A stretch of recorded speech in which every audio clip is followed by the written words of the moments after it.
gave everything to the franchise, his body, his heart, his loyalty. Then at his most vulnerable moment, the NBA reminded him what business really means. This is the story of Isaiah Thomas, where sacrifice met silence, and loyalty was answered with the coldest decision of his career. Welcome to Off-Court Truths, where we expose the moments when loyalty collides with business and uncover how the NBA's toughest decisions change careers forever. Isaiah Thomas was never supposed to be here. Drafted last in 2011, the 60th pick, he entered the NBA carrying a label that never left him: too small. At 5'9", Thomas lived in a league built for giants, and every possession felt like a challenge to the natural order. But what he lacked in size, he made up for with fearlessness, skill, and an unshakable belief that he belonged. His journey reached its peak in Boston. With the Celtics, Thomas became more than a scorer. He became a symbol. Night after night, he carried an offense, slicing through defenses with speed and touch, thriving in moments most players avoided. In the 2016-2017 season, he finished fifth in MVP voting, leading the Celtics to the top of the Eastern Conference. Fans embraced him not just for his talent, but for his heart. He played angry. He played emotional. He played like someone who knew every possession might be his last chance. But behind the magic, the cost was mounting. Thomas played through pain, through fatigue, through injuries that worsened with time. Then tragedy struck. During the playoffs, he took the court shortly after the death of his sister, delivering performances that felt superhuman. To Boston, he was loyalty personified. To the league, he was proof that grit could overcome limits. What no one knew then was that the same loyalty defining Isaiah Thomas's rise was quietly setting the stage for the most ruthless decision of his career, one that would change everything. The breaking point came during the 2017 playoffs, when Isaiah Thomas chose loyalty over self-preservation. Battling a lingering hip injury, Thomas continued to play as the pain intensified with every game. Doctors monitored it. The Celtics needed him. And Thomas, fully aware of what was at stake in a contract year, kept going. Then tragedy struck again. After the sudden death of his sister, Thomas returned to the court just days later, carrying grief that should have sidelined anyone. Instead, he delivered some of the most emotional performances of his life. But the body doesn't negotiate with heart. The hip injury worsened rapidly, transforming from manageable pain into structural damage. By the end of the series, Thomas could barely move. Surgery became inevitable. His season ended, and with it, the version of Isaiah Thomas the league had just celebrated began to disappear. Behind closed doors, the NBA's business reality was already shifting. The Celtics faced a decision: invest long-term in a 5'9" guard with a damaged hip, or protect the franchise's future. Publicly, there was gratitude. Privately, there was calculation. The same loyalty Thomas had shown the organization was not guaranteed in return. That moment marked the true breaking point. Not when Thomas got injured, but when it became clear that sacrifice does not come with protection in professional sports. Isaiah Thomas's rise in Boston was built on trust. From the moment he arrived, the relationship felt mutual. He embraced the city's toughness. The city embraced his fearlessness. Night after night, Thomas played with an edge that felt personal, turning skepticism about his size into fuel. By the 2016-2017 season, he wasn't just producing, he was carrying. Fourth-quarter explosions, clutch finishes, and a top-5 MVP finish cemented him as the face of a contender. Around the league, the story was simple. This was what belief looked like when it paid off. Then the injury timeline began to tighten. The hip issue surfaced quietly. The kind teams managed with treatment, minutes, and optimism. Thomas pushed through. It was a contract year. He wanted security. He wanted respect. The Celtics wanted wins. As the playoffs approached, the stakes sharpened. After his sister's death, Thomas chose to play anyway. The performances were unforgettable, raw, emotional, almost defiant. In public, the bond between player and franchise seemed unbreakable. Behind the scenes, the calculus changed. Medical evaluations grew more cautious. Long-term projections became uncertain. The hip was no longer a short-term problem. It threatened durability, explosion, and availability, the very traits Thomas relied on to survive in a league of size. The same season that made him beloved also made him risky. The pivot came quickly. Boston's front office, known for discipline and foresight, faced an opportunity, a blockbuster trade for Kyrie Irving. It was the kind of move that separated sentiment from strategy. Thomas was included. The announcement landed like a gut punch. Public praise gave way to reality. Loyalty had a shelf life. In Cleveland, Thomas's timeline collapsed. Rehab lingered.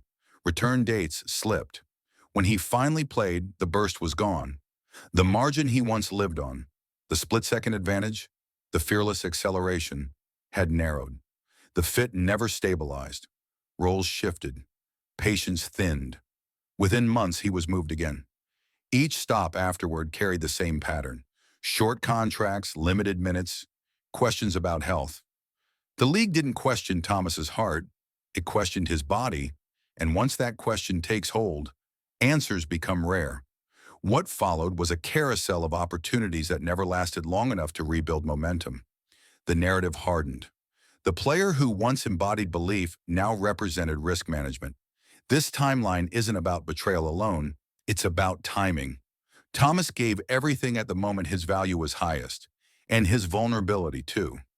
When the injury crossed a threshold, the business moved on.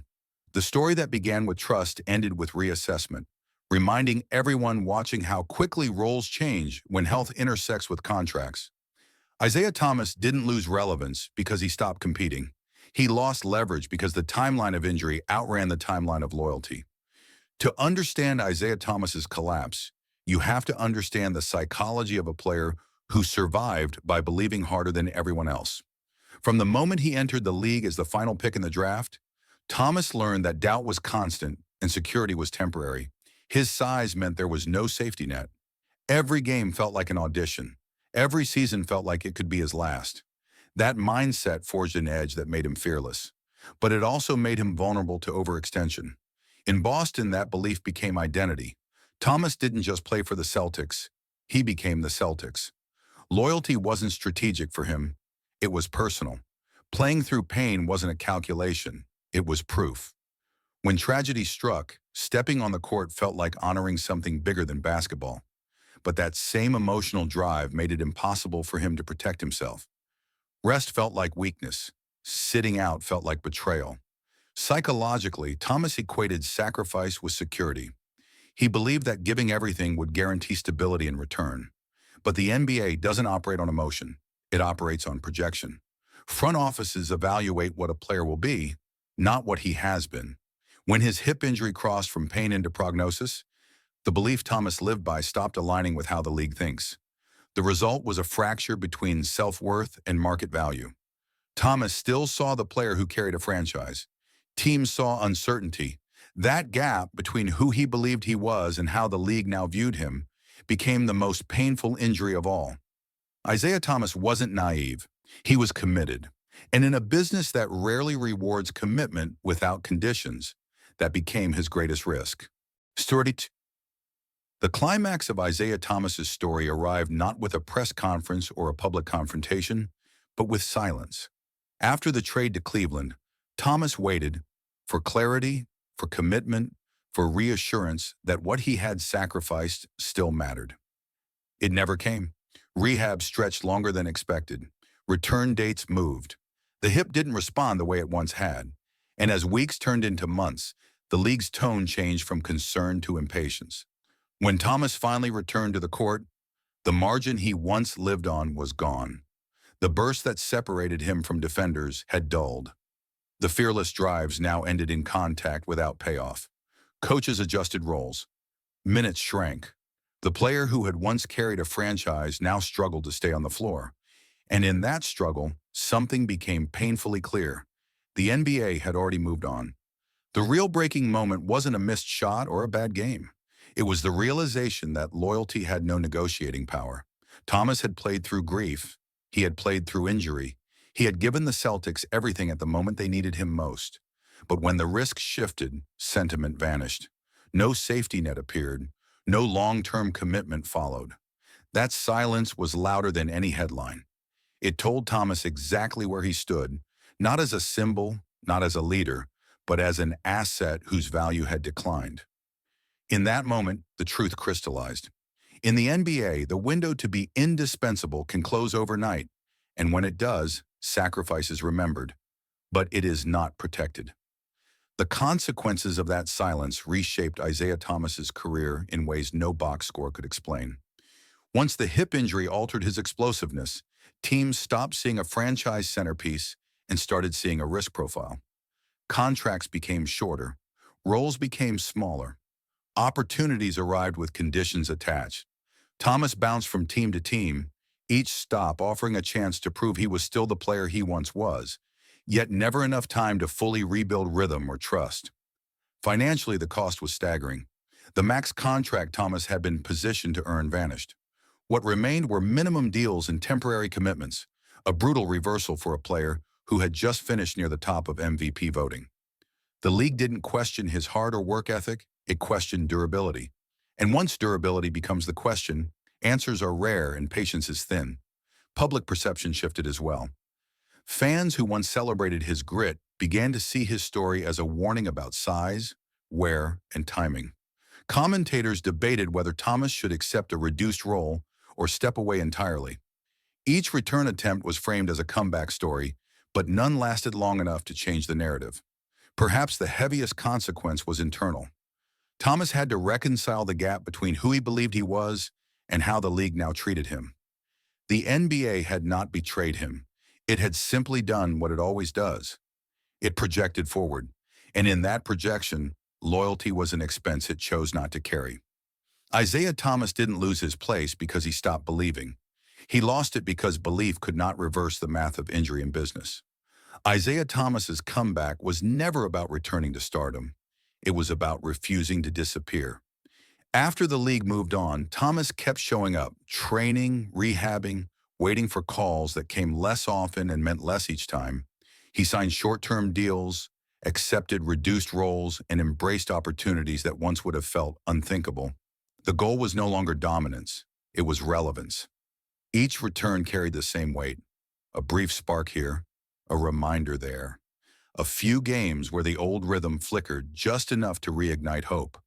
But the hip never fully allowed him to play the way he once had. Without elite burst, Thomas's margin vanished. Defenses closed gaps faster. Contact hurt more. Consistency remained elusive. Coaches, sympathetic but pragmatic, adjusted expectations quickly. The league's pace didn't slow for sentiment. Off the court, Thomas became more vocal about his journey. He spoke openly about sacrifice, business, and the cost of playing through injury. His message resonated, not as complaint, but as caution. Younger players listened. Fans reconsidered what loyalty really means in a results-driven league. Thomas didn't recast himself as a victim. He framed himself as evidence. What defined this chapter wasn't success or failure. It was persistence. Thomas continued to believe he belonged, even when the league's signals suggested otherwise. That belief didn't restore his status, but it preserved his dignity. In a career shaped by heart, that mattered. Isaiah Thomas's comeback never rewrote the ending. It clarified it. He proved that effort and loyalty can elevate you to the highest peaks, and that when circumstances change, the business will not follow you down. His final chapter isn't about a triumphant return. It's about standing in the truth of what happened, still willing to compete, even when the doors only cracked open. Isaiah Thomas's story exposes one of the NBA's most uncomfortable truths. Loyalty is admired, but it is rarely ensured. His rise proved that belief, sacrifice, and heart can carry a player further than anyone expects. His fall proved that those same qualities do not protect you when the calculus changes. The league celebrates toughness, but it rewards availability.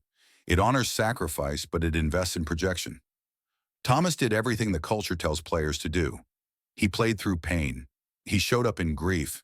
He put the team first when it mattered most.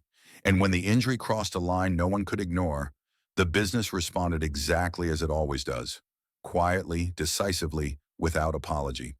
The lesson is not that loyalty is foolish.